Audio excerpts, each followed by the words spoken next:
Saeed, right. go ahead. Thank you. Thank you. Good to see you. You know, today marks the 56th anniversary of the occupation of Israel, the West Bank, occupying all Palestinians. And, you know, on this ominous occasion, there's a report that came out, you know, that issued by the Defense for Children International that speaks really, I mean, of dire conditions for Palestinian children. So my question to you is twofold. One, of course, you know, we heard the Secretary speak today at AIPAC, and he talked about the two-state solution. He talked about opportunities of, you know, prosperity and safety and so on, security for Palestinians and Israeli alike and so on. And my question to you, you know, when will this come to pass? I mean, you know, do we have to wait another 56 years for the generations after 56 years to enjoy some of the stuff that the Secretary spoke about, and for children, Palestinian children, not to be tortured and maltreated? Saeed, first, let me just say the President and the Secretary have been clear that we believe Israelis and Palestinians equally deserve to live safely and securely. We also have been clear that both deserve to enjoy equal measures of freedom, justice, dignity, and prosperity. It is our absolute goal and desire to see a negotiated two-state solution. It is what we continue to work towards. It's what we continue to engage directly with both parties on. But it is also not entirely up to the United States, Saeed. And so while I certainly appreciate your question, we are not the only interlocutors here. And this is why that we have been so clear in our advocacy for this. And we've been clear about it with our Israeli partners. We've been clear about it with the Palestinian Authority, and we'll continue to do so. But you must admit that the United States of America is Israel's biggest benefactor, correct? I mean, they protect them diplomatically, politically, militarily, you know, all these wonderful equipment that Israel has and uses constantly against the Palestinians are all American made. So you have a lot of leverage. I mean, to say that we're not the only one, really, that's, you know, sort of looking the other way Saeed, from the first of the question. Our commitment Do you to really, Israel, you don't have that much leverage with it? With That's Israel? not what I said, Saeed. Yeah. That's not what I said. Our commitment to Israel and Israel's security is ironclad.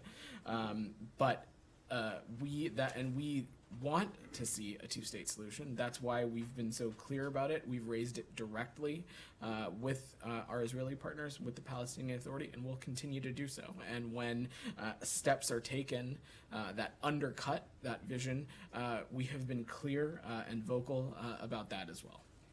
All right. Anything else on the region before we move away? Yep. Go ahead. And I'll I guess on that kind of point, how much harder does it make your job the way that the Netanyahu government is treating Palestinians when you're trying to broker a normalization?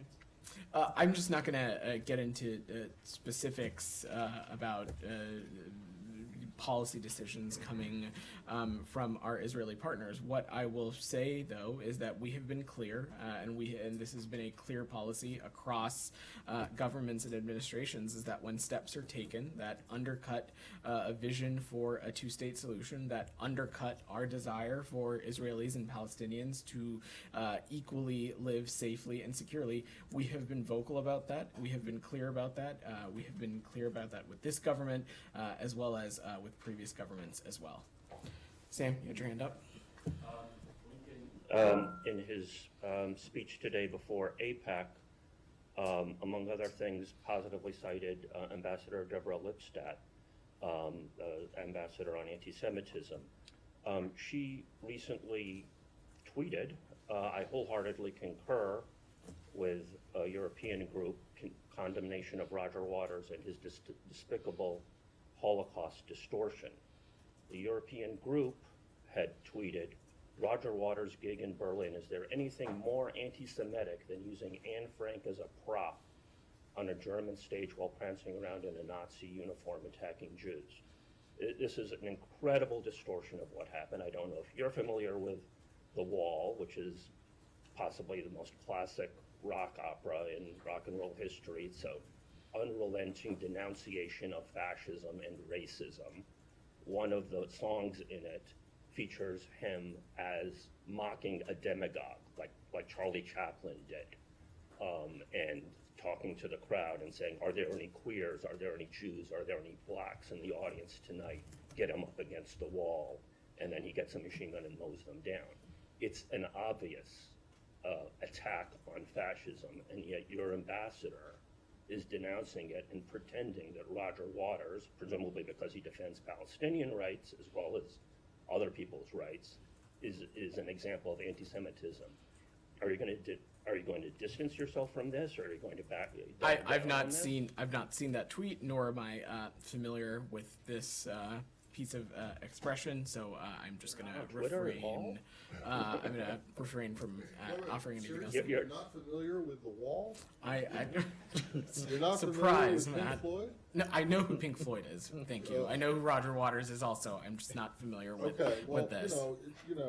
it caused a little bit. It caused a bit of a stir a week and a half ago, 2 weeks ago. So it would be interesting to see, particularly since an administration official saw fit to comment on it. What you guys think from here? I'm happy to check for you, Matt, but I've not seen the ambassador's tweet, so I will refrain from weighing in further.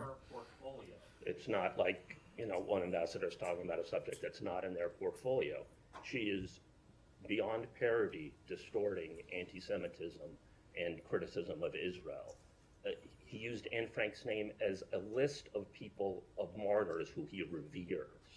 This is an incredible distortion. I think it's imperative, if the State Department isn't going to wholeheartedly dispense with any pretense about anti-Semitism being an actual problem and only use it as a way of denouncing people who stand up for Palestinian rights. That is absolutely well, not. Proof is in the pudding. I want a response to this, please. That is absolutely not our approach to that. Well, prove it.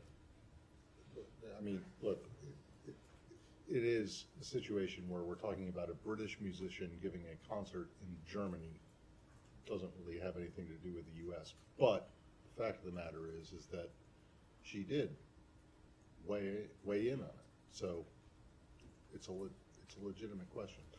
Can I ask you if you guys have any concerns at all about the appointment of this new, about Prime Minister Netanyahu's appointment of this new media director, who seems to be apparently, I don't know, but apparently seems to be someone who has advanced election denial theories in the U.S.?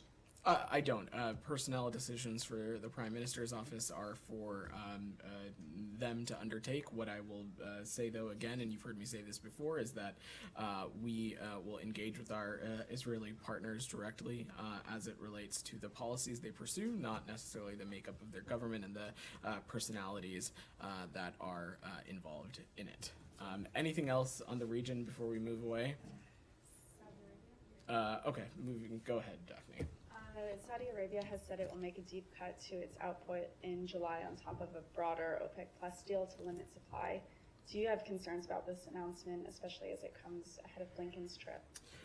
You've heard us say this before. We believe that supply should meet demand, and we'll continue to work with all producers and consumers to ensure that energy markets support economic growth and lower prices for American families.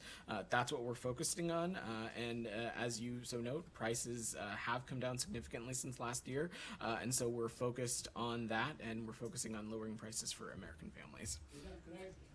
Saudi Arabia a little bit on the visit.